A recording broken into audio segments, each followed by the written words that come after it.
उत्तर प्रदेश में बनेगी देश की सबसे बड़ी और खूबसूरत फिल्म सिटी। सीएम योगी ने अधिकारियों को योजना बनाने के दिए निर्देश। नोएडा ग्रेटर नोएडा में बन सकती है नई film city.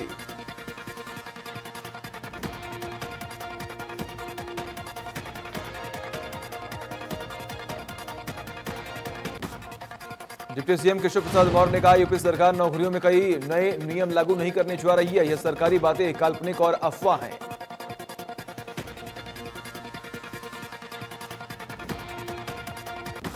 CM Keshav Prasad Maurya ने कहा, मुद्दा विहीन विपक्ष युवाओं को अफवाह फैलाकर गुमराह कर रहा है। यूपी सरकार न तो नौकरियों में 5 साल संविदा को लागू करने जा रही है और न ही 50 साल के रिटायरमेंट का कोई प्लान है।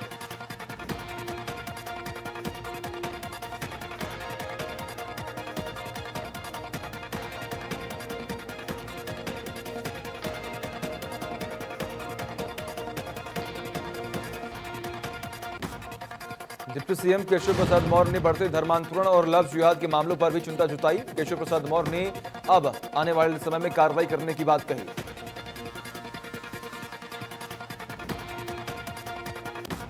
गाजियाबाद में कलयुगी बेटे की खौफनाक करतूत, संपत्ति के लिए मां की गोली मारकर हत्या। पुलिस ने आरोपी बेटे को किया गिरफ्तार। अलीगढ़ में पशु तस्करों और पुलिस के बीच मुठभेड़। पुलिस मुठभेड़ में 2 पशु तस्कर घायल। पकड़े गए बदमाश में एक है 25,000 का इनामी। 2 बदमाश मौके से हुए फरार। अमेठी में जमीन विवाद को लेकर 2 पक्षों के बीच में जमकर हुई मारपीट। मारपीट का लाइव वीडियो कैमरे में हुआ कैद। घटना में कुल 5 लोग हुए घायल। घायलों में एक महिला और 3 बच्चे शामिल। चौदौली को सदर कोतवाली इलाके में 3 दिनों से गायब किशोर की 2 दोस्तों ने मिलकर की हत्या। सिगरेट नहीं लाने पर गुस्से में की दोस्त की हत्या। दोनों आरोपियों ने चाकू से गला काटकर की हत्या। आरोपियों ने हत्या करने के बाद शव को अपने घर में जमीन में गाड़ा। आरोपियों ने परिजनों से मांगी थी 20 लाख की रंगदारी। कानपुर में नशे में धुत रईस जादे की दबंगई। कार में बाइक टकराने पर जमकर मारपीट। बीच सड़क पर बाइक सवार युवक को जमकर पीटा। कार में नशे की हालत में थी 2 लड़की। घटना के बाद अब पूरा मामला तूल पकड़ रहा। लखनऊ में थाना निगोहा के शेरपुर लावल गांव में बच्चों की तालाब में डूबकर मौत। बाबू सुंदर सिंह इंजीनियरिंग कॉलेज के पास बने तालाब में हुआ हादसा। 12 वर्षीय नाबालिग अपने दोस्तों के साथ तालाब में नहाने गया था। शामली पुलिस ने 10 दिन पूर्व किसान के घर हुई लाखों रुपए की चोरी का किया खुलासा। पुलिस ने कार्रवाई करते हुए 3 शातिर चोरों को किया गिरफ्तार। कानपुर देहात में पालतू कुत्ते की मौत को लेकर 2 समुदाय में जमकर खूनी संघर्ष हो गया। लाठी डंडों से लैस एक समुदाय के दर्जनों लोगों ने हमला कर दिया, जिसमें आधा दर्जन से ज्यादा लोग गंभीर रूप से घायल हुए। कानपुर में दबंगों का आतंक लगातार जारी। दबंगों ने खुलेआम लहराए तमंचे। दबंगों ने कबाड़ी की करपट्टी से टकराकर चलाई गोली। कबाड़ी व्यापारी ने भागकर बचाई जान। दबंगों की करतूत कैमरे में हुई कैद। गाजियाबाद के मोहन नगर इलाके में बीते 13 तारीख को कार में मिली लाश के मामले में पुलिस ने किया खुलासा। मरने वाले युवक की पहचान कैब ड्राइवर सिकंदर के रूप में हुई। सिकंदर दिल्ली के लाजपत नगर इलाके का रहने वाला था। 12 तारीख की रात को दिल्ली में 4 युवकों ने सिकंदर की कैब गाजियाबाद आने के लिए बुक की थी, लेकिन रास्ते में ही आनंद विहार के पास आरोपियों ने कार लूटने की कोशिश की और उसे गंभीर रूप से घायल भी कर दिया। पुलिस ने सर्विलांस की मदद से 2 आरोपियों की गिरफ्तार कर लिया। पुलिस का दावा है कि मामले में फरार बाकी 2 आरोपियों की गिरफ्तारी भी जल्द कर ली जाएगी। मऊ जिले के कोपागंज थाना क्षेत्र के कस्बा बाजार में स्थित आर हॉस्पिटल में उस वक्त अफरा तफरी का माहौल बन गया जब डिलीवरी के लिए आई प्रस्तुता महिला के नवजात बच्चे की मौत हो गई। महिला की हालत गंभीर देखकर डॉक्टर ने महिला की बच्चेदानी का ऑपरेशन करके निकाल दिया बच्चा, जिसके महिला की हालत काफी गंभीर बताई जा रही थी, जिसको देखकर डॉक्टर ने महिला को हॉस्पिटल से बाहर निकाल दिया। अमरोहा जनपद के हसनपुर के निवासी भाजपा नेता चंद्रपाल खड़क बंशी से पेट्रोल पंप लगवाने के बहाने 27.50 लाख रुपए ठगी का मामला करने का आया सामने। इस पूरे मामले में चंद्रपाल अब तहरीर दे चुके हैं और आरोपी के खिलाफ कार्रवाई भी करने की बात कही जा रही है। बस्ती में बेरोजगार युवक ने काम न मिलने की वजह से फांसी का फंदा लगाकर अपनी जीवन लीला समाप्त कर ली। दरिया का मोहल्ले के रहने वाला आकाश कुमार पेशे से पेंटर था और वह पेटी का काम करके अपने परिवार का भरण पोषण कर रहा था। किसी तरह से आकाश की शादी लॉकडाउन के दौरान हो गई और आकाश के सामने परिवार चलाने की एक और जिम्मेदारी भी बढ़ गई। आकाश रोज काम की तलाश में शहर में निकलता, लेकिन उसे कहीं भी कोई काम नहीं मिल रहा था। इस वजह से वह काफी परेशान था और अब जाकर उसने आत्महत्या कर ली। देश में कोरोना का विस्फोट जारी। पिछले 24 घंटे में 92,000 से अधिक नए केस सामने। कोरोना मरीजों की संख्या 53 लाख के पार पहुंची। कोरोना से अब तक 85,000 से अधिक लोगों की मौत। पिछले 24 घंटे में 1,221 लोगों की मौत। 24 घंटे में 1,221 लोगों की मौत हो चुकी है। लगातार ये आंकड़े बढ़ रहे हैं। उत्तर प्रदेश में तेजी से बढ़ रहा है कोरोना मरीजों का आंकड़ा। पिछले 24 घंटे में कोरोना के 6,000 से अधिक नए केस सामने। कोरोना मरीजों का आंकड़ा 3 लाख के पार पहुंचा।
हमारे यहाँ पर L1, L1+ और L2 हॉस्पिटल सभी चल रहे हैं, लेकिन लगातार जो कोविड पेशेंट्स आ रहे हैं, टॉप 10 डिफॉल्टर से जिन्होंने ज़रूरत से ज़्यादा यूरिया लिया है उनके विरुद्ध कार्रवाई की थी। लगातार एक ही चीज़ सिखाई थी कि तुम्हें भी IAS बनना है। मुझे कुछ ख्याल आया था तो सिविल सर्विसेज का ही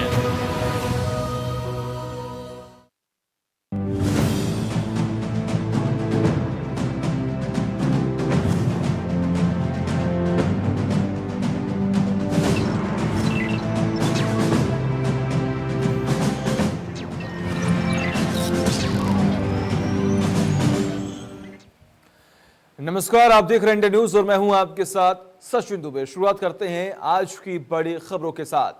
आपको जानकारी दें कि लगातार तमाम तस्वीरें अब आपकी टीवी स्क्रीन पर आने वाली हैं और आज की ये बड़ी खबरें आज हम आपको दिखाएंगे। बात सबसे पहले 5 साल संविदा के मुद्दे पर घिरी यूपी सरकार की। सरकार ने इस मामले पर यू टर्न ले लिया है। डिप्टी सीएम केशव प्रसाद मौर्य का यह कहना है कि यह सब कोरी अफवाह है और सरकार ऐसा कोई कदम उठाने नहीं जा रही है। वही आने वाले दिनों में यूपी में सरकारी नौकरी की बहार आने वाली है। सरकार अभी भी विभाग में खाली पदों को भरने के लिए योजनाएं बना रही है। अगर सब कुछ ठीक रहा तो अगले 3 महीने में यूपी में लाखों वैकेंसी होंगी, जिससे प्रदेश के युवाओं को मौका मिलेगा। वही मायानगरी मुंबई में इन दिनों ड्रग्स सिंडिकेट के खुलासे के बाद यूपी में सबसे बड़ी और खूबसूरत फिल्म सिटी बन सकती है। मेरठ मंडल की समीक्षा बैठक में सीएम योगी ने अधिकारियों को निर्देश दिए हैं कि नोएडा या ग्रेटर नोएडा में नई फिल्म सिटी बसाने के लिए कार्य योजना तैयार किया जाए। वह मुख्तार गैंग पर शिकंजा कसने के बाद अब मुख्तार के काले साम्राज्य में हिस्सेदार परिवार वालों पर भी पुलिस ने एक्शन लेना शुरू कर दिया है। मुख्तार अंसारी की पत्नी और साले के खिलाफ गैर जमानती वारंट जारी किया गया। पत्नी और साले पर गैंगस्टर एक्ट लगाया गया। साथ ही दोनों बेटों पर 25-25 हजार का इनाम भी घोषित किया गया। वही कन्नौज पुलिस के सिस्टम के आगे एक दिव्यांग का दर्द छलक आया, जहां एक सिपाही ने एक दिव्यांग ई रिक्शा चालक को पीटा है। इस दौरान दिव्यांग की पत्नी सिपाही से गुहार लगाती रही। इस पूरी घटना का वीडियो भी सोशल मीडिया पर लगातार जारी है। तो ये 4 तस्वीरें लगातार हम आपको दिखा रहे हैं। आज की ये 4 बड़ी खबरें जिस पर लगातार आज हमारी नजर जो है वो बनी रहेगी। लेकिन इस बीच में रुक करते हैं इस वक्त की बड़ी और अहम खबर से। बड़ी खबर आपकी टीवी स्क्रीन पर प्रयागराज से सामने आ रही है। जी हां, ये बड़ी और अहम जानकारी से आपको रूबरू करवाने जा रहे हैं, जहां पर आपको जानकारी दें कि संगम नगरी प्रयागराज पहुंचे डिप्टी सीएम केशव प्रसाद मौर्य ने यूपी में हो रहे सरकारी नौकरियों में 5 साल संविदा पर रखे जाने और 50 साल में रिटायरमेंट के मामले पर बड़ा बयान दिया है। डिप्टी सीएम केशव प्रसाद मौर्य ने कहा कि यूपी सरकार नौकरियों में कोई नए नियम लागू नहीं करने जा रही है। यह सारी बातें काल्पनिक और अफवाह हैं। इसका ठिकरा विपक्ष पर फोड़ते हुए कहा कि मुद्दा विहीन विपक्ष युवाओं को अफवाह फैलाकर गुमराह कर रहा है। उन्होंने साफ कहा कि यूपी सरकार न तो नौकरियों में 5 साल संविदा को लागू करने जा रही है और न ही 50 साल के रिटायरमेंट का कोई प्लान है। डिप्टी सीएम केशव प्रसाद मौर्य ने साफ तौर पर कहा है कि यूपी सरकार किसी भी भर्तियों में कोई भी बदलाव नहीं करने जा रही है। डिप्टी सीएम ने बढ़ते धर्मांतरण और लव जिहाद के मामलों पर भी चिंता जताई है।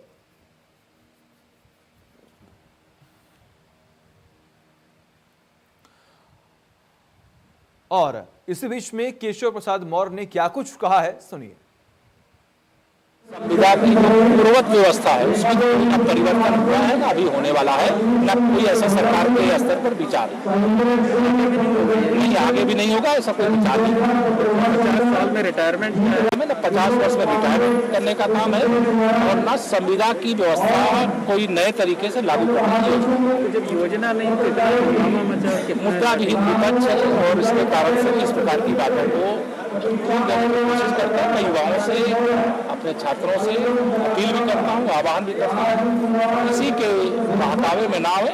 सरकार युवाओं की उज्जवल भविष्य की कामना करती है। उनके साथ इस मामले को लेकर सरकार गंभीर है। इसके संबंध में कुछ आवश्यक और बड़े कदम उठाए जाने की तैयारी जो आगे इस पर इस विषय को लेकर सरकार ने कहा गंभीर है, सारा अध्ययन कराया जा रहा है, जिससे इस प्रकार की घटनाओं को लगाम लगाया।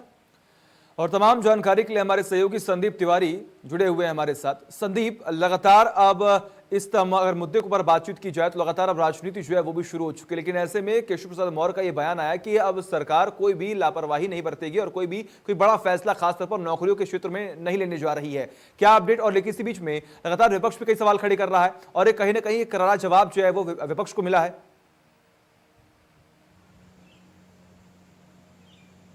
जी बिल्कुल, जब से इस बात की भड़क लगी थी, जैसे ही इसकी शुरुआत हुई थी कि 5 साल अब जो भी सरकारी नौकरियां होंगी उसमें 5 साल पहले संविदा पे रहेंगे, उसके बाद फिर उनको कंफर्म किया जाएगा, परमानेंट किया जाएगा। उसके बाद से जहां एक तरफ विपक्ष सत्ता दल को घेरने की कोशिश कर रही थी, तो वहीं छात्र और जो युवा प्रतियोगी हैं वो भी सड़कों पर उतर आए थे, उनका भी लगातार विरोध शुरू हो गया था। लेकिन अब जैसे ही इस बात को उप मुख्यमंत्री केशव प्रसाद मौर्य ने जिस तरीके से बताया, उससे ये स्पष्ट हो गया कि इस तरह की कोई व्यवस्था नहीं है। अब विपक्ष के पास इस तरह का कोई मुद्दा नहीं बचेगा। वही युवाओं को भी समझाने की कोशिश की गई कि जो मुद्दा विहीन विपक्ष है उनके बहकावे में युवा ना आए, उनके बहकावे में जो है हमारे जो प्रतियोगी हैं वो ना आए, क्योंकि ऐसा कोई भी कदम सरकार की तरफ से नहीं उठाया जा रहा है। नौकरियों में इस तरीके की कोई बहाली नहीं की जानी, कोई परिवर्तन नहीं किया जाने वाला है।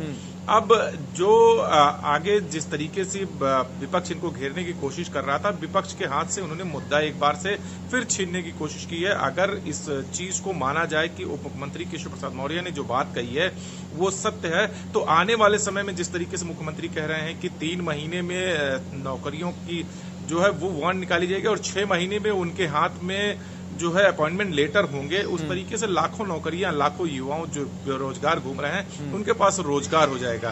तो जो ये 5 साल संविदा की एक भ्रम फैलाई जा रही थी, क्या वाकई ये भ्रम है या इस तरीके की कोई व्यवस्था की जाएगी? लेकिन जो स्पष्टीकरण दिया गया, जो बात बोली गई है, उससे तो ये सिर्फ भ्रम ही लग रहा था और युवाओं को एक बार फिर से उनकी जिस तरीके की पुरानी परिपाटी थी नौकरी की शुरुआत की, जैसे नौकरी पाएंगे उसके बाद फिर उनकी नौकरी वो चलती रहेगी, उससे उनको कुछ उम्मीद जरूर जगेगी। बिल्कुल संदीप, लगातार बने रहिए हमारे साथ, तमाम अपडेट्स हम आपसे लेते रहेंगे क्योंकि लगातार तस्वीरें जो हैं वो हम आपको दिखा रहे हैं किस तरीके से यहाँ पर लगातार राजनीति जो है वो गरमाई हुई है, खासतौर पर रोजगार को लेकर। और संदीप, ऐसे में अगर हम देखें तो पीएम नरेंद्र मोदी का जन्मदिन भी था और उस दिन अगर हमने देखा तो काफी ट्रेंड कर रहा था, खासतौर पर जो तमाम युवा हैं, तमाम विपक्षी पार्टियां हैं, वो रोजगार को लेकर लगातार कई सवाल खड़े कर रहे थे। तो कहीं ना कहीं आने वाले समय में जब चुनाव है तो चुनाव को साधने की विपक्ष जो है लगातार कोशिश कर रहा है।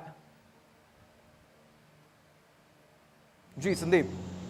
जी बिल्कुल, इस पर पूरी राजनीति हो रही थी विपक्ष की तरफ से। हर तरफ विपक्ष पूरी तरफ से कोशिश कर रहा था कि जो भारतीय जनता पार्टी की सरकार है उसको घेरे, और इसमें सबसे महत्वपूर्ण भूमिका जो है वो युवा निभाएगी। और युवाओं को अपनी तरफ आकर्षित करने के लिए उन्होंने 17 सितंबर जो प्रधानमंत्री का जन्मोत्सव का दिन था उसको इन लोगों ने बेरोजगार दिवस के तौर पर मनाया और सड़कों पर उतर कर जमकर विरोध किया। प्रयागराज में भी कई जगह इस तरीके के विरोध देखने पड़े, जहां कुछ बल प्रयोग भी पुलिस को करना पड़ा।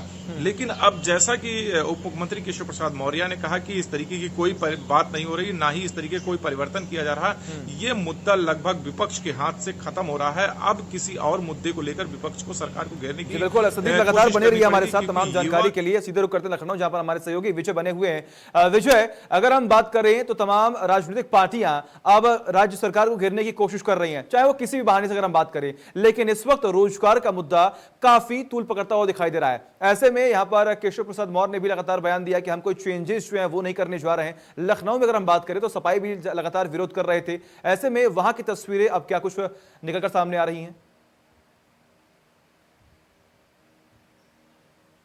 बिल्कुल सही कहा आपने कि यहाँ पर रोजगार के मुद्दे पर 17 तारीख को जिस तरह से विरोध हुआ था, जिस तरह से विपक्ष ने सरकार को घेरा था, उसका एक असर जरूर दिखाई दिया था।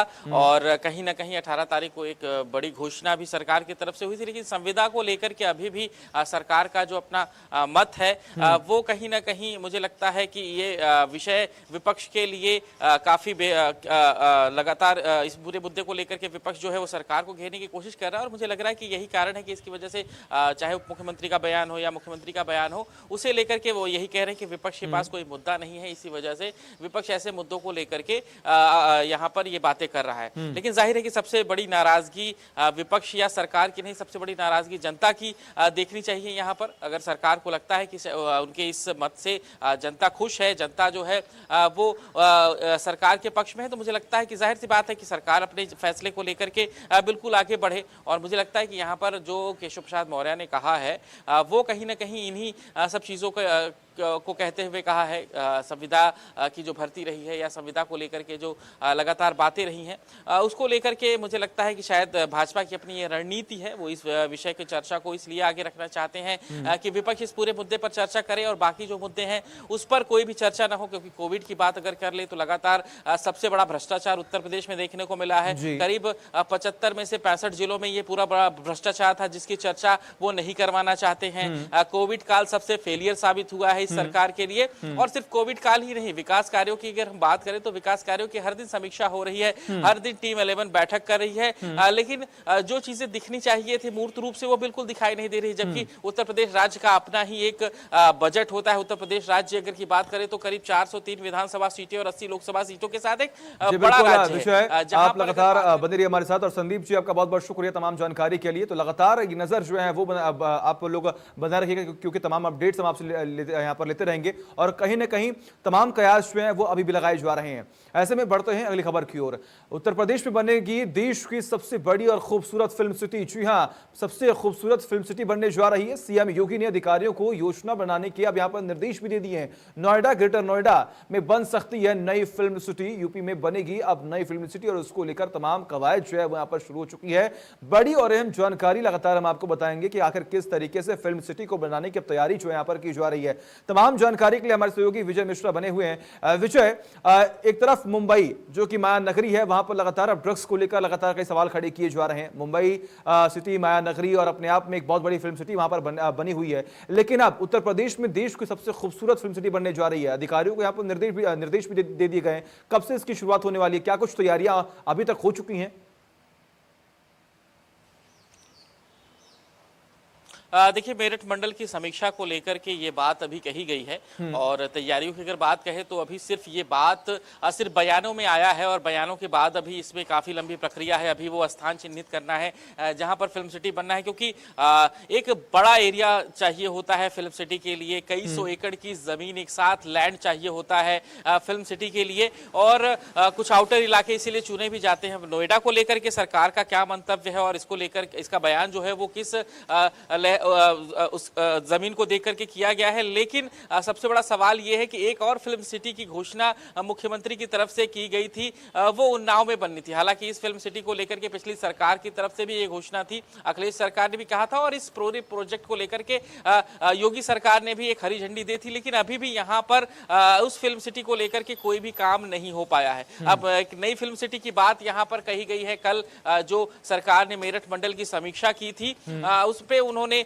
नोएडा में फिल्म सिटी होने की बात कही थी कि नोएडा में एक बड़ी फिल्म सिटी और सबसे सुंदर फिल्म सिटी बनाएंगे। जाहिर है कि कोई 1-2 बीघे या 10-20 बीघे में नहीं बनती है। अगर एक फिल्म सिटी का आप निर्माण करना चाहते हैं तो जाहिर सी बात है कि उसी के अंदर आपको वो सारी सुविधाएं देनी पड़ती हैं, वो सारी चीजें देनी पड़ती हैं जिसके जरिए से फिल्म निर्माण हो सके। और यही वजह है कि इसके लिए जो जमीन चाहिए होती है वो कई सौ सैकड़ों बीघा चाहिए होती है, सैकड़ों एकड़ की जमीन चाहिए होती है, वो भी एक साथ चाहिए होती है, जिसके अंदर आप वो सभी चीजें दे सके, पेड़ पहाड़ झरना रेलवे स्टेशन, मतलब वो सारी चीजें जिसकी वजह से आपको कहीं शूटिंग के लिए बाहर न जाना पड़े और सारी सुविधाएं उसके अंदर हो। अब सरकार कौन सी जमीन चिन्हित करती है, क्योंकि नोएडा जो पूरा इलाका है, अगर हम बात करें तो आपने देखा होगा कि बहुत बड़ा कमर्शियल हब बना हुआ है ऑफिस सेक्टर्स के लिए। हालांकि जरूर है कि अब हरियाणा टच को करते हुए कुछ आउटर्स इलाके जरूर है, लेकिन इतना बड़ा इलाका सरकार के लिए खोजना भी एक बहुत बड़ी चैलेंजिंग होगी। अब जमीन चिन्हित करने की बात कही गई है, अब देखते हैं 1.5 साल की सरकार जो बची हुई है, इन 1.5 सालों में वो क्या क्या करते हैं।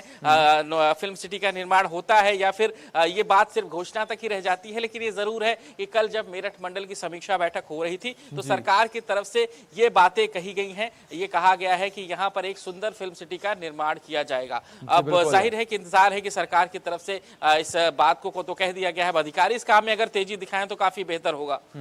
जी बिल्कुल, बहुत बहुत शुक्रिया विजय, तमाम जानकारी के लिए। आपका लगातार नजर बनाए रखिएगा, तमाम अपडेट्स हम आपसे लेते रहेंगे। तो कहीं ना कहीं अब जो एक खूबसूरत फिल्म सिटी की शुरुआत जो है वो होने जा रही, तमाम तैयारियां यहाँ पर लगातार हो रही हैं। सीएम योगी ने तमाम अधिकारियों को दिशा निर्देश यहाँ पर दे दिए हैं कि जल्द से जल्द तमाम तैयारियां जो है वो की जाएँ। और खासतौर पर आपको जानकारी दी कि नोएडा और ग्रेटर नोएडा के आसपास ही ये जो फिल्म सिटी है वो बनाने की यहाँ पर कवायद जो है वो लगातार सामने आ रही है।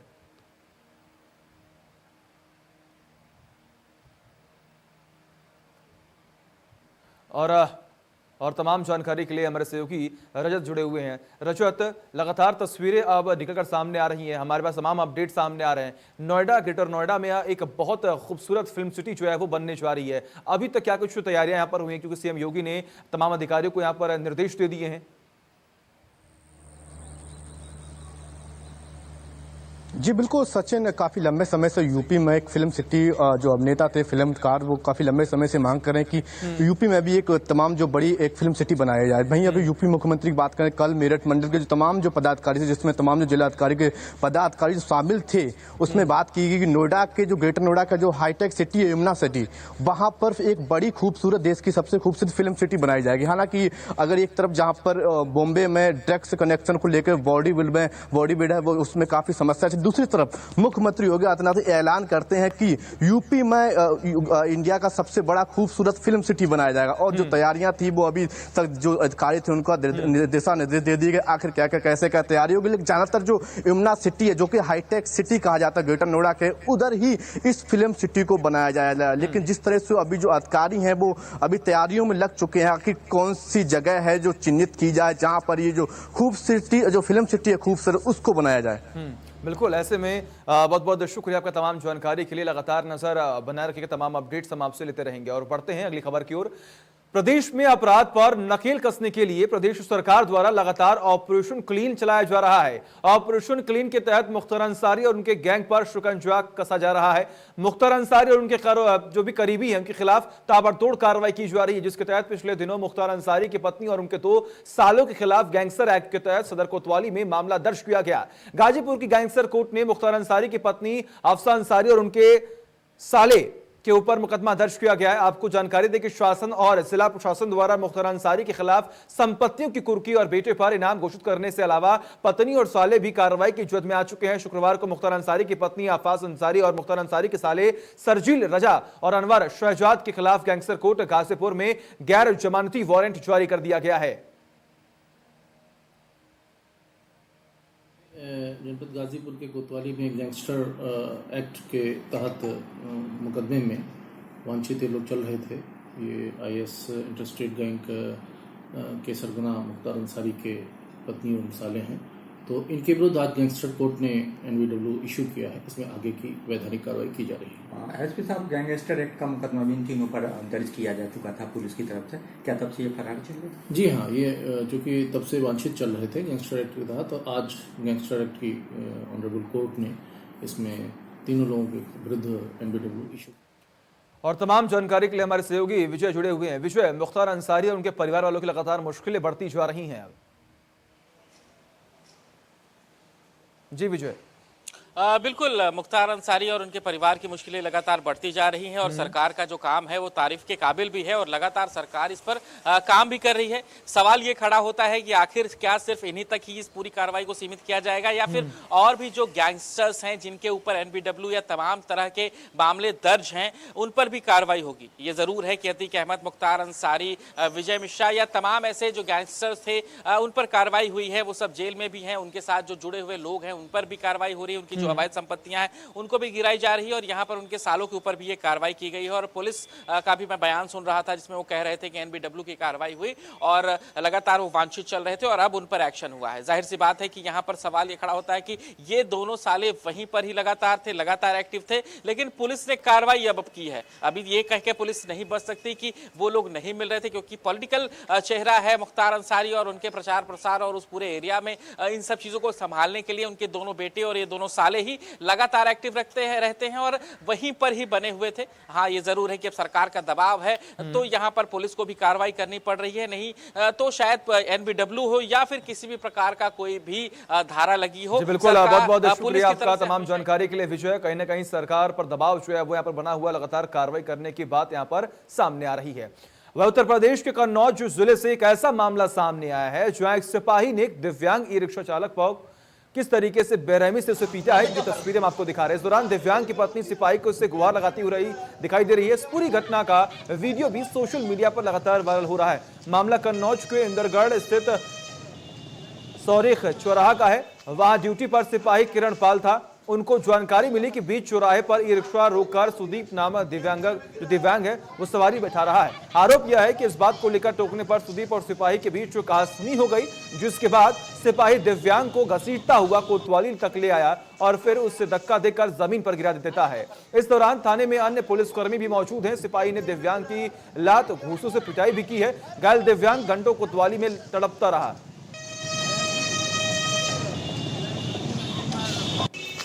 जी, मैं उधर से आ रहा था, मेरा ये बच्चा रहा, ये रात में इसके दर्द हो रहा था पेट में सर जी, तो मैं उसको दवा दिलाने लाया।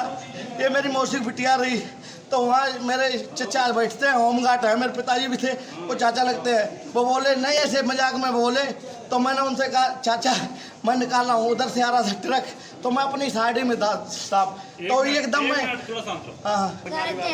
इनने मतलब बिना बात पे हाथ चला दिया था। किसने? अगर हम कछु कहते तो चलो बात सही है कि हमने कछु कही है, सिपाही ने हाथ चला दिया बिना बात में। ये दिव्यांग व्यक्ति सुदीप एक ई रिक्शा चालक है और आज इंदरगढ़ चौराहा सौरिख में उसका विवाद हो गया। वहाँ पे ड्यूटी पे आरक्षी किरण पाल था, उससे जानकारी की गई है घटना के बारे में। तो ये बताया गया है कि ये बीच चौराहे पर ई रिक्शा रोक करके और सवारी बैठा रहे थे। टोकने पर उसने आरक्षी को गाली दे दी। उसके बाद आरक्षी भड़क गया, उसने फिर उसको धक्का दिया। तो और तमाम जानकारी के लिए हमारे सहयोगी कुलदीप जुड़े हुए हैं। कुलदीप, क्या अपडेट सामने आ रहा है, क्या अभी तक कार्रवाई हुई है, क्योंकि कहीं ना कहीं सवाल खड़े हो रहे हैं पुलिसकर्मियों की कार्यशैली पर?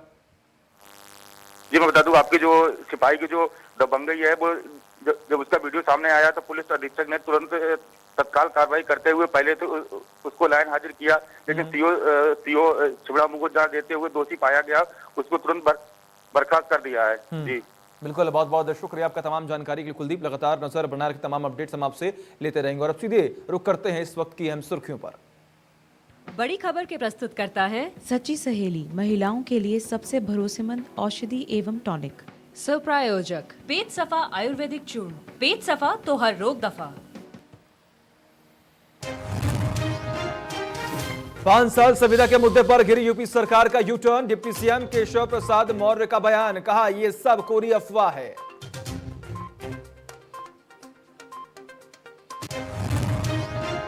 उत्तर उत्तर प्रदेश में बनेगी देश की सबसे बड़ी और खूबसूरत फिल्म सिटी। सीएम योगी ने अधिकारियों को योजना बनाने के दिए निर्देश। नोएडा, ग्रेटर नोएडा में बन सकती है नई फिल्म सिटी। गाजियाबाद में कलयुगी बेटे की खौफनाक करतूत। संपत्ति के लिए मां की गोली मारकर की हत्या। पुलिस ने आरोपी बेटे को किया गिरफ्तार।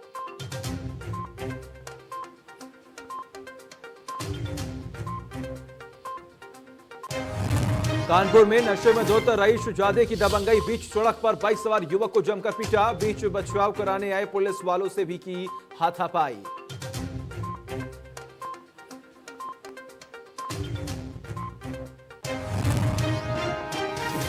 आज से आईपीएल के 13वें सीजन का होगा आगाज। मुंबई इंडियंस और चेन्नई सुपर किंग्स के बीच होगा पहला मुकाबला। कोरोना की वजह से यूएई में हो रहा है आईपीएल।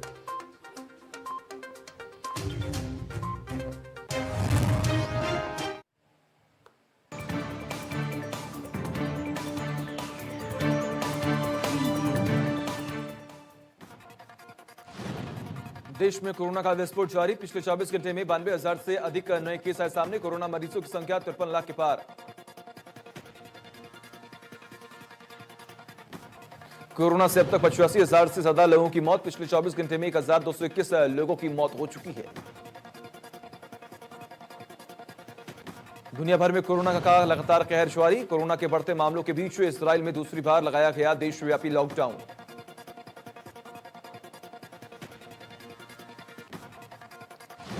उत्तर प्रदेश में तेजी से बढ़ रहा है कोरोना मरीजों का आंकड़ा। पिछले 24 घंटे में कोरोना के 6,000 से अधिक नए केस आए सामने। कोरोना मरीजों का आंकड़ा 3 लाख के पार पहुंचा। उत्तर प्रदेश में भी लगातार एक्टिव मरीजों की संख्या बढ़ी। कोरोना से अब तक 4,800 से अधिक लोगों की मौत। प्रयागराज पहुंचे डिप्टी सीएम केशव प्रसाद मौर्य ने यूपी में सरकारी नौकरियों में 5 साल संविदा पर रखे जाने और 50 साल में रिटायरमेंट के मामले पर बड़ा बयान दिया है।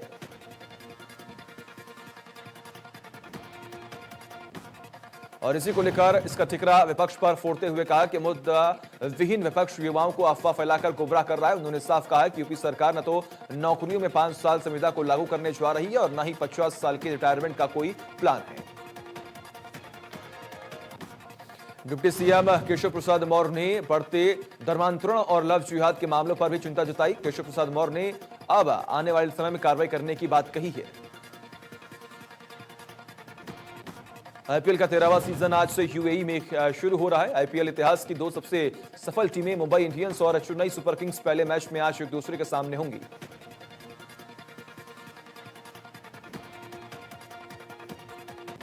गाजियाबाद में प्रदेश सरकार के खिलाफ किसानों का जमकर विरोध प्रदर्शन। जमीन के बढ़े हुए मुआवजे की मांग पर जमकर विरोध हुआ। अधनग्न होकर किसानों ने किया विरोध प्रदर्शन। प्रदर्शन में महिला और छोटे बच्चे भी हुए शामिल। बढ़े हुए दरों के तहत किसानों को दिया जाएगा मुआवजा। बलिया में बीजेपी विधायक सुरेंद्र सिंह ने सरकार पर फिर किया हमला। अपनी ही पार्टी के सांसद पर सदा निशाना। बीजेपी सांसद वीरेंद्र सिंह मस्त पर लगाया गंभीर आरोप। लोकसभा में कृषि बिल पेश और पास होने पर देश की सियासत में घमासान छिड़ गया। यहां तक कि बीजेपी की सहयोगी अकाली दल ने खुलकर मोदी सरकार का विरोध भी किया। तो वही गहमागहमी उत्तर प्रदेश की सियासत में भी खूब दिखाई दे रही है। बसपा सुप्रीमो मायावती ने ट्वीट कर केंद्र सरकार पर किसानों को भरोसे में न लेने का आरोप लगाया। तो वही समाजवादी पार्टी ने भी बीजेपी को किसान विरोधी बताया।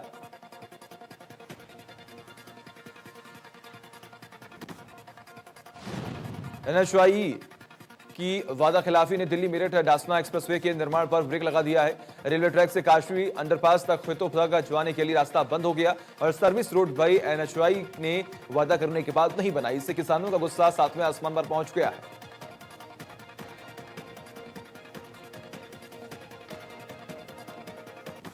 बागपत पहुंचे प्रदेश कांग्रेस अध्यक्ष अजय कुमार लल्लू का प्रदेश सरकार पर हमला। लल्लू ने कहा कि जहरीली शराब से हुई 7 लोगों की मौत में सफेदपोश और सत्ता के लोग शामिल हैं। किसकी शह पर आरोपियों को बचाया जा रहा है, इसका जवाब मुख्यमंत्री को देना पड़ेगा।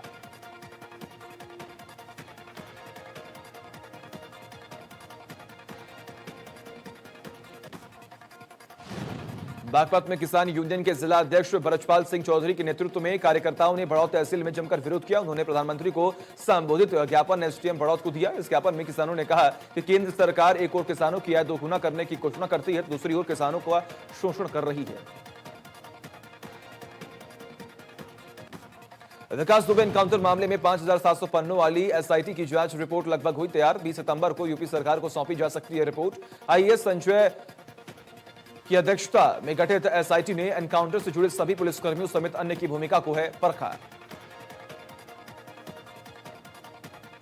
कानपुर में नगर निगम ने साल 2020 की पहली कार्यकारिणी बैठक संपन्न हुई। बैठक में पहले उप सभापति का चुनाव हुआ और अनूप शुक्ला उप सभापति चुने गए। इसके बाद नगर निगम और जलकल के चालू वित्तीय वर्ष के बजट पर चर्चा की गई है। बैठक के बाद सभापति मेयर प्रमिला पांडे ने बताया कि नगर निगम का 11.98 अरब रुपए और जलकल का 1.85 रुपए का बजट था, जिस पर मंथन किया गया। वही नगर निगम की आय बढ़ने पर भी चर्चा हुई। साथ ही मोती झील लॉन का किराया दोगुना करने और पानी के नमूनों की टेस्टिंग का शुल्क भी बढ़ाया गया है। मऊ जिले के कोपागंज थाना क्षेत्र के कस्बा बाजार में स्थित और आर हॉस्पिटल में इस समय अफरा तफरी का माहौल बना हुआ है, जब डिलीवरी के लिए आई प्रसूता महिला के नवजात बच्चे की मौके पर ही मौत हो गई।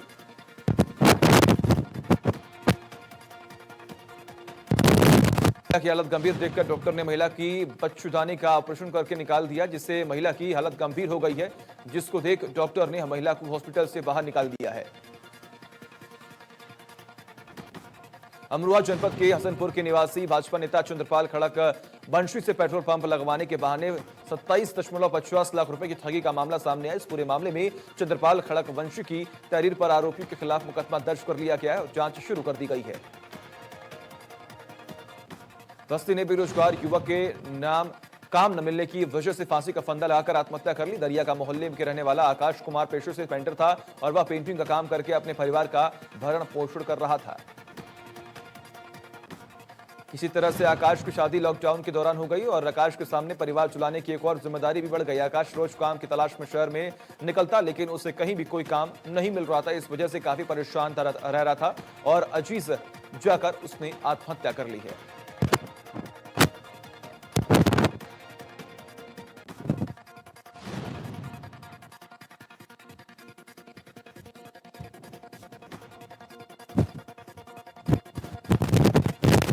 बच्चे हादसे में बाल बाल बच गए।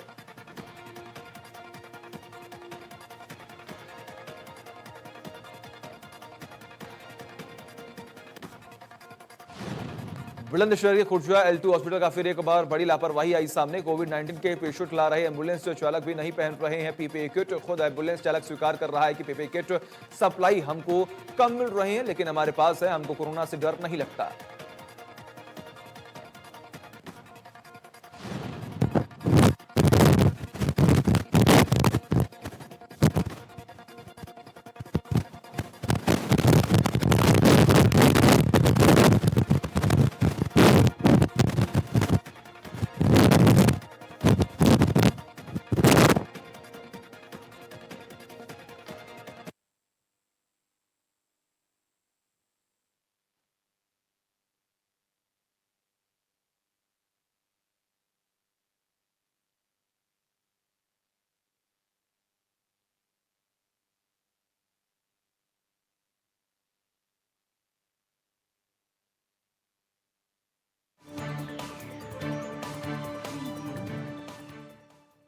हमारे यहाँ पर L1, L1+ और L2 हॉस्पिटल सभी चल रहे हैं, लेकिन लगातार जो कोविड पेशेंट्स आ रहे हैं, टॉप 10 डिफॉल्टर से जिन्होंने जरूरत से ज़्यादा यूरिया लिया है, उनके विरुद्ध कार्रवाई की थी। लगातार एक ही चीज़ दिखाई दी कि तुम्हें भी IAS बनना है।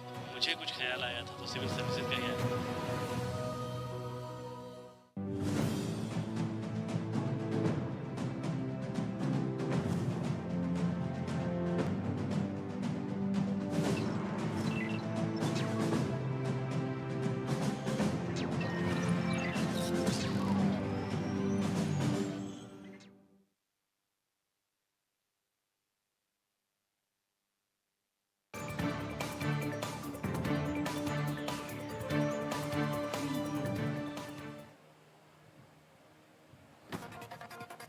कानपुर में शहीद फौजी अमोल सिंह यादव का पार्थिव शरीर पैतृक गांव पहुंचते परिवार में कोहराम मच गया। सेना के द्वारा लगाया गया शहीद फौजी का पार्थिव शरीर, शहीद को दी गई श्रद्धांजलि। कुशीनगर पुलिस ने 6 ट्रकों में भरे 223 गौवंश को बरामद करने में सफलता हासिल किया है। वही 11 तस्कर भी गिरफ्तार हुए। बताया जा रहा है कि इन सभी गौवंशों को बिहार से लाया जा रहा था। पशु तस्करी के क्षेत्र में इसे अब तक की सबसे बड़ी सफलता मानी जा रही है। कुशीनगर के हनुमानगंज थाना क्षेत्र के गांव की रहने वाली किशोरी ने भागकर लड़की बेचने वालों से अपनी जान बचाई। अपना जान बचाकर उसने कहा कि उसकी मां किसी के हाथ उसे बेचने वाली है। पुलिस मामले की जांच में जुटी हुई है। सिद्धार्थनगर में पुलिस ने ज्वेलसाज गैंग के 3 अभियुक्तों को गिरफ्तार करने से एक कार्रवाई करते हुए बड़ी सफलता मिली है। तीनों अभियुक्त एक युवक को सोने चांदी के गहने समेत दाम में उपलब्ध कराने के नाम पर कई लाख रुपए ठग लिए। पुलिस ने 3 अभियुक्तों के पास से 7 लाख रुपए नकद, एक टाटा ओरिया गाड़ी और एक मोटरसाइकिल, 4 एंड्रॉइड मोबाइल फोन बरामद किया है। कानपुर सेंट्रल रेलवे स्टेशन में मंडल रेल प्रबंधक अमिताभ ने निरीक्षण किया, जिसमें उन्होंने रेलवे के कोविड अस्पताल का सबसे पहले निरीक्षण किया है। श्री अमिताभ ने बताया कि रेलवे के कोविड अस्पताल में एक सेमिनार रूम और ओपीडी बनाई गई है। वहीं लोगों की टेस्टिंग के लिए और भी कार्रवाई यहां पर की जा रही है और व्यवस्थाएं भी बनाई जा रही हैं। यूपीएसटीएफ की नोएडा यूनिट को थाना 20 नोएडा पुलिस के सहयोग से बैंकों से अच्छे सिविल रिकॉर्ड धारकों की जानकारी चुरा कर कूट रचित क्रेडिट कार्ड बनाकर बड़े पैमाने पर बैंकों में ठगी करने वाले गैंग के सरगना सहित 4 आरोपियों को गिरफ्तार लिया गया है। लखनऊ में थाना निगोह के शोरपुर लवल गांव में बच्चों की तालाब में डूबकर मौत हो गई। बाबू सुंदर सिंह इंजीनियरिंग कॉलेज के पास बने तालाब में यह बड़ा हादसा हुआ। 12 वर्षीय नाबालिग अपने दोस्तों के साथ तालाब में नहाने गया था। सूचना के बाद मौके पर पहुंची पुलिस ने शव तालाब से बाहर निकलवाया। लखनऊ में जिलाधिकारी अभिषेक प्रकाश अचानक स्मार्ट सिटी ऑफिस से कोविड-19 कंट्रोल कमांड सेंटर पहुंचे और यहां पर होम आइसोलेशन और पब्लिक ग्रीवेंस रिडलेंस सिस्टम द्वारा प्रदान की जा रही विभिन्न सेवाओं जैसे ambulance, hospital admission, door step, medicine delivery इत्यादि कार्यों का जायजा भी लिया। गाजीपुर में किसान आवारा पशुओं और नीलगाय के आतंक से परेशान थे। उन किसानों को एक ऐसा गन मिल गया जिसके लिए ना तो कोई लाइसेंस की जरूरत है, ना ही उसकी कीमत लाखों और हजारों में है, बल्कि यह गन नौजवानों के दिमाग की खुराफात के लिए एक नया आइडिया सामने आया है। शामली पुलिस ने 10 दिन पूर्व किसान के घर हुई लाखों रुपए की चोरी का खुलासा करते हुए 3 शातिर चोरों सहित एक ज्वेलर्स को भी गिरफ्तार किया है। पुलिस ने पकड़े गए चोरों के कब्जे से लाखों रुपए के जेवर सहित हजारों रुपए की नकदी भी बरामद कर ली है। कानपुर देहात में पालतू कुत्ते की मौत को लेकर 2 समुदाय में जमकर खूनी संघर्ष हो गया। लाठी डंडों से लैस एक समुदाय के दर्जनों लोगों ने हमला कर दिया, जिसमें आधा दर्जन से अधिक लोग गंभीर रूप से घायल हुए। सूचना पर पहुंची पुलिस ने घायलों को अस्पताल में भर्ती करवा दिया। बुलंदशहर में एडीजी राजीव भरवाल ने की विधायक, व्यापारी और पेंशनर के साथ बैठक। एडीजी ने लिया विधायक, व्यापारी और पेंशनर से पॉलिसिंग का फीडबैक। एडीजी ने फीड पेट्रोलिंग और पिकेट व्यवस्था को और भी सुदृढ़ बनाने की बात कही है। फिरोजाबाद में भीषण गर्मी में पेयजल समस्या से परेशान नगर निगम क्षेत्र वार्ड नंबर 5 की जनता ने लगाया जाम। थाना रामगढ़ क्षेत्र सलाई सब्जी मंडी चौराहे पर खाली बर्तन लेकर किया जमकर विरोध। जाम में फंसे कई वाहन मौके पर पहुंची थाना पुलिस ने काफी मशक्कत के बाद खुलवाया। पीलीभीत में एक थाना न्यूरिया क्षेत्र के 3 तलाक का एक मामला आया सामने। एक मोहल्ला मोहम्मद यार खां की रहने वाली युवती ने अपर पुलिस महानिदेशक बरेली को एक प्रार्थना पत्र देकर मोहसिन खान नाम के एक युवक पर आरोप लगाया कि उसने पीड़िता के साथ जबरिया शारीरिक संबंध बनाने के बाद 1.5 माह हुए निकाह किया और निकाह के कुछ समय बाद दहेज की मांग की, जिसे पूरा न कर पाने पर पीड़िता को 3 तलाक दे दिया गया। पीड़ित की तहरीर पर आज थाना न्यूरिया पर मोहसिन खान आदि के खिलाफ संगीन धाराओं में मामला दर्ज कर लिया गया है। जांच शुरू कर दी गई है। पीलीभीत के थाना देवरिया कोतवाली क्षेत्र से बेहद ही दिल दहला देने वाला मामला आया सामने, जिसमें एक ही गांव के रहने वाले 2 प्रेमी प्रेमिका ने एक साथ फांसी लगा ली, जिसमें प्रेमी नौजवान युवक 18 साल का है। वही प्रेमी की 2 बच्चों की मां है। पुलिस ने शव को अपने कब्जे में लेकर पोस्टमार्टम के लिए भिजवा दिया और जांच पड़ताल शुरू कर दी। 4 दिन से नोएडा प्राधिकरण के बाहर सफाई कर्मचारियों के जमकर विरोध ने उग्र रूप ले लिया है। दरअसल नोएडा पुलिस ने अथॉरिटी के बाहर प्रदर्शन कर रहे कई कर्मचारियों को हिरासत में ले लिया है। इसके बाद भी साथी कर्मचारियों ने नोएडा के सेक्टर 12 में जमकर विरोध किया। इसके बाद पैदल मार्च के द्वारा सेक्टर 6 स्थित अथॉरिटी के बाहर पहुंचने की कोशिश की है। फिरोजाबाद का एका थाना पुलिस की बदमाशों के साथ मुठभेड़ हुई तो मुठभेड़ के दौरान 15,000 का इनामी हिस्ट्री टीचर राहुल को गिरफ्तार किया गया। राहुल टॉप 10 अपराधी की लिस्ट में था, जो कि D1 गैंग का लीडर है। शातिर अपराधी राहुल सिकंदरपुर का निवासी है। पुलिस ने इसके पास से एक वैगनार कार में 10 पेटी अवैध शराब और तमंचा कारतूस भी बरामद कर लिया है। लखनऊ के हजरतगंज थाना इलाके में खड़ी बाइक में लगी आग। स्थानीय लोगों ने बुझाई आग। आग लगने के कारणों का पता अभी तक नहीं चल पाया। इलाहाबाद विश्वविद्यालय के पूर्व छात्र संघ अध्यक्ष और सपा नेता रिता सिंह ने पुलिस पर बदतमीजी करने का आरोप भी लगाया। ऋषभ सिंह ने कहा कि बेरोजगारी दिवस पर मशाल जुलूस निकाले बाद जब पार्टी कार्यालय में कार्यकर्ताओं से बातचीत कर रही थी तभी धूमनगंज प्रभारी निरीक्षक दल बदल के साथ वहां पर पहुंचे और मौके पर मौजूद लोगों को गिरफ्तार कर धूमनगंज थाने ले गए। ऋषभ सिंह ने पुलिस पर बदतमीजी करने का आरोप लगाते हुए धरने पर बैठ गए। धीरे धीरे समाजवादी पार्टी के लोगों की संख्या बढ़ती देख मौके पर सीओ सिविल लाइन पहुंचे और मामले को शांत करवाया गया। प्रतापगढ़ के आसपुर देवसरा थाना इलाके में गैंगस्टर सभापति यादव पर इनाम घोषित। एडीसी प्रयागराज प्रेम प्रकाश ने बढ़ाया इनाम राशि। सपा नेता के भाई की 1 लाख रुपए का इनाम घोषित। गैंगस्टर मामले में फरार चल रहा अपराधी सभापति यादव पर 56 संगीन धाराओं में मुकदमे दर्ज। गिरफ्तारी के लिए पुलिस की कई टीम कर रही है तलाश। बुलंदशहर के सिकंदराबाद थाना इलाके में पुलिस और बदमाशों के बीच मुठभेड़। गोली लगने से घायल हुआ बदमाश। बदमाशों के पास एक तमंचा, कारतूस और बाइक बरामद। अंधेरे का फायदा उठाकर एक बदमाश हुआ फरार। जौनपुर में ग्राम प्रधान की गोली मारकर हत्या। बदमाशों ने देर रात घटना को दिया अंजाम। परिजनों की दलील पर 5 लोगों पर केस दर्ज। पुलिस 4 लोगों को कर रही गिरफ्तार। लगातार कार्रवाई जारी। कानपुर के बरा थाना क्षेत्र में यूपी पुलिस का नया कारनामा। फोटोशूट कराने के लिए पकड़ा दिया तमंचा। पुलिस ने थाने में अपराधी को थमाया तमंचा। लोगों ने युवक को पकड़कर किया था पुलिस के हवाले। कानपुर में दबंगों का आतंक लगातार जारी। दबंगों ने खुलेआम लहराए तमंचे। दबंगों ने कबाड़ी की कनपटी से सटाकर चुराई गोली। कबाड़ी व्यापारी ने भागकर बचाई अपनी जान। पूरा मामला कैमरे में हुआ कैद। गाजियाबाद के मोहननगर इलाके में बीते 13 तारीख को कार में मिली लाश के मामले में पुलिस ने किया खुलासा। मरने वाले युवक की पहचान कैब ड्राइवर सिकंदर के रूप में हुई। सिकंदर दिल्ली से लाजपत नगर इलाके का रहने वाला बताया जा रहा है। 12 तारीख की रात को दिल्ली से 4 युवकों ने सिकंदर की कैब गाजियाबाद आने के लिए बुक की थी, लेकिन रास्ते में ही आनंद विहार के पास आरोपियों ने कार लूटने की कोशिश की। आरोपियों ने सिकंदर को बुरी तरह से घायल कर दिया। पुलिस ने सर्विलांस की मदद से 2 आरोपियों की गिरफ्तार कर लिया। पुलिस का दावा है कि मामले में फरार बाकी 2 आरोपियों की गिरफ्तारी भी जल्द की जा सकेगी और लगातार कार्रवाई भी की जा रही है। गोंडा के दानेपुर बिजली उपकेंद्र में हाई टेंशन लाइन में आया फॉल्ट, टूटकर गिरा 33,000 वोल्ट लाइन का तार। बिजली गुल होने से अंधेरे में रही 3 लाख की आबादी। 12 घंटे बाद भी फॉल्ट ठीक करने नहीं पहुंचे अफसर। मिर्जापुर पुलिस का वसूली का नया तरीका। पुलिस प्राइवेट लोगों से करा रही अवैध वसूली। सिपाहियों पर रिस्क होने से प्राइवेट आदमी से वसूली का वीडियो हुआ वायरल। बहराइच कैसरगंज इलाके में एक अधेड़ की पीट कर हत्या कर दी गई। मृतक अपने खेत में चारा काटने के लिए गया हुआ था। इसी समय गांव में ही लोगों ने उस पर लाठी और डंडे और धारदार हथियार से ताबड़तोड़ वार कर दिया। विधानसभा सत्र को लेकर अहम बैठक। विधानसभा अध्यक्ष ने सदन की कार्रवाई को लेकर की बैठक। एनआईसी के अधिकारियों के साथ बैठक की चर्चा। विधायकों को कार्रवाई में वर्चुअल जोड़ने पर भी मंथन लगातार जारी था। विधानसभा अध्यक्ष का बड़ा बयान आया सामने। विधानसभा भवन में ही संचालित होगा मानसून सत्र। 23 सितंबर से होगा विधानसभा सत्र। विधानसभा की सभी तैयारियां पूरी। देहरादून में किसानों के मुद्दे पर विपक्ष की घेराबंदी। पूर्व सीएम हरीश रावत का मौन व्रत खत्म। गांधी पार्क में मौन व्रत पर बैठे थे हरीश रावत। संसद में कृषि संबंधित 3 अध्यादेश लाए जाने का विरोध कर रहे थे।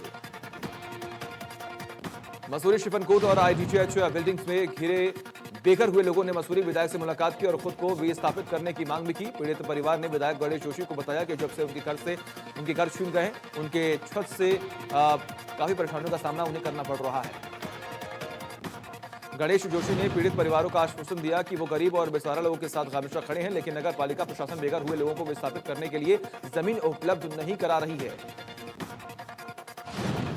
मसूरी देहरादून मार्ग भूस्खलन होने के बंद हो गया। मार्ग बंद होने से काफी लोगों को परेशानियों का सामना भी करना पड़ा। दोनों तरफ से आवाजाही बंद थी।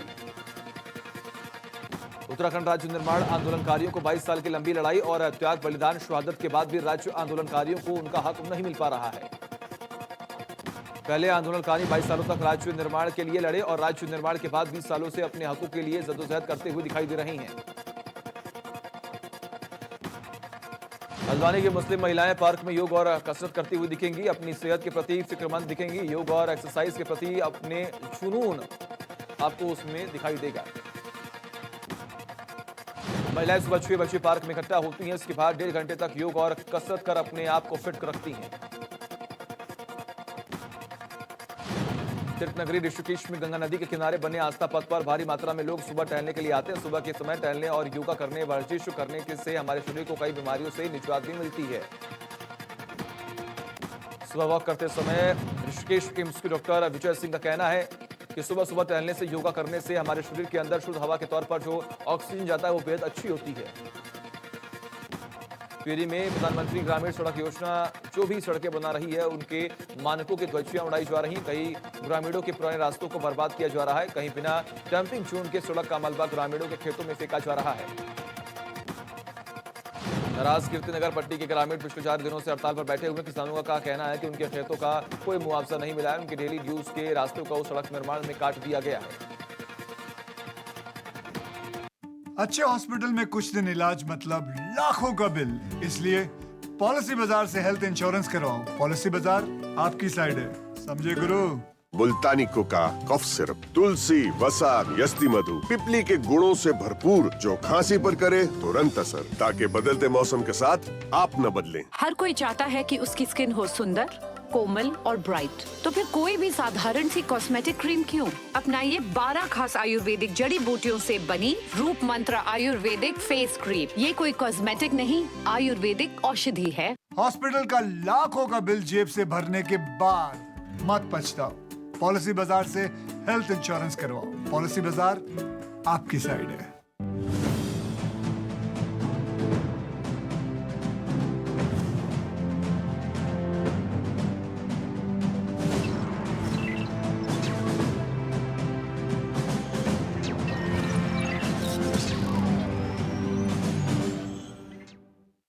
आपके बाद घर का खर्चा कैसे चलेगा, ये सोच के मत घबराओ। पॉलिसी बाजार से टर्म लाइफ इंश्योरेंस करवाओ। पॉलिसी बाजार आपकी साइड है, समझे गुरु। Unibic Enjoy your journey. Presenting Unibic fruit and nut cookies. Unibic खाओ, लाइफ का लेवल बढ़ाओ। Roop Mantra Ayurvedic face cream and face wash. इसकी आयुर्वेदिक देखभाल आपको दे pimples, wrinkles, blackheads, dull skin और डेड स्किन जैसी हर प्रॉब्लम से relief. Associate sponsor Pet Safa Ayurvedic चूर्ण, पेट सफा तो हर रोग दफा। हमारे यहाँ पर L1, L1+ और L2 हॉस्पिटल सभी चल रहे हैं, लेकिन लगातार जो कोविड पेशेंट्स आ रहे हैं, टॉप 10 डिफॉल्टर से जिन्होंने जरूरत से ज़्यादा यूरिया लिया है उनके विरुद्ध कार्रवाई की थी। लगातार एक ही चीज़ दिखाई दी कि तुम्हें भी IAS बनना है। मुझे कुछ ख्याल आया था तो सिविल सर्विसेज का गया। थोड़े से पैसे बचाने के लिए फैमिली के फ्यूचर का रिस्क मत उठाओ। पॉलिसी बाजार से टर्म लाइफ इंश्योरेंस करवाओ। पॉलिसी बाजार आपकी साइड है। कूका तुलसी गिलोय अर्क, इसमें तुलसी के साथ गिलोय भी है। इसका रोजाना इस्तेमाल आपकी इम्यूनिटी बढ़ाता है। कूका तुलसी गिलोय हमारी इम्यूनिटी के लिए।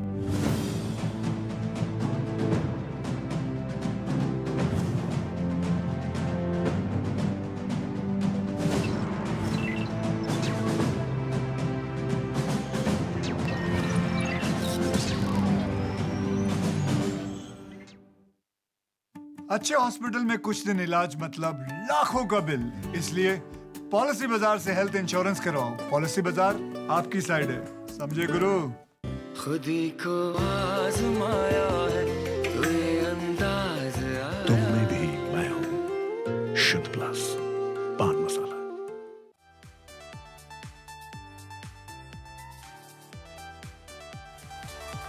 सवाल का सही जवाब दे और जीते आकर्षक इनाम। सही जवाब देने वालों को मिलेगी ये घड़ी बिल्कुल मुफ्त, जिसकी कीमत है 3000 रुपए। या आप पा सकते हैं ये ज्वेलरी भी बिल्कुल मुफ्त, जिसकी कीमत है 3000 रुपए। नोट टैक्स होने के लिए 6 महीना बिल भुगतान करना। इस कौन सा अभिनेता या अभिनेत्री फिल्म प्रोडक्ट में प्रोजेक्ट से जैक टर्नेट आपसी टू सनु तनखा आपके के सवाल का हमें सिर्फ के है प्राइवेट इस ए अगर आप है करें इस पे जवाब सी तारीख सी आपका है क्विज स्पेस और इसमें 56161 तक। Unique select fruit Unibic level बढ़ाओ। हर बात है कि उसकी होस्ट कोमल तो कोई साधारण सी कॉस्मेटिक क्रीम आयुर्वेदिक से बनी आयुर्वेदिक फेस क्रीम। ये कोई कॉस्मेटिक आयुर्वेदिक औषधि है। अच्छे हॉस्पिटल में मुल्तानी कोका, कफ तुलसी, वसा, यस्ती मधु, पिपली के गुणों से भरपूर, खांसी पर करे तुरंत आप न हर चाहता है उसकी होस्ट ब्राइट, फिर कोई साधारण कॉस्मेटिक क्रीम ना ये आयुर्वेदिक जड़ी बूटियों से बनी मंत्र आयुर्वेदिक। ये कोई कॉस्मेटिक नहीं, आयुर्वेदिक है। हॉस्पिटल लाभ का बिल से के बाद मत बस हेल्थ इंश्योरेंस बाजार आपकी है।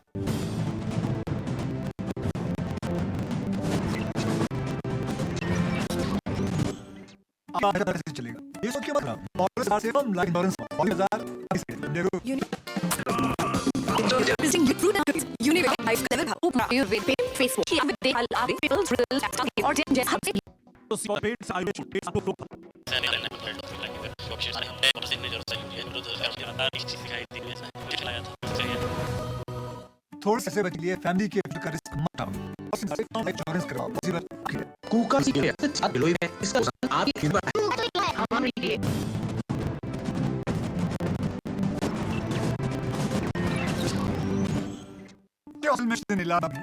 इससे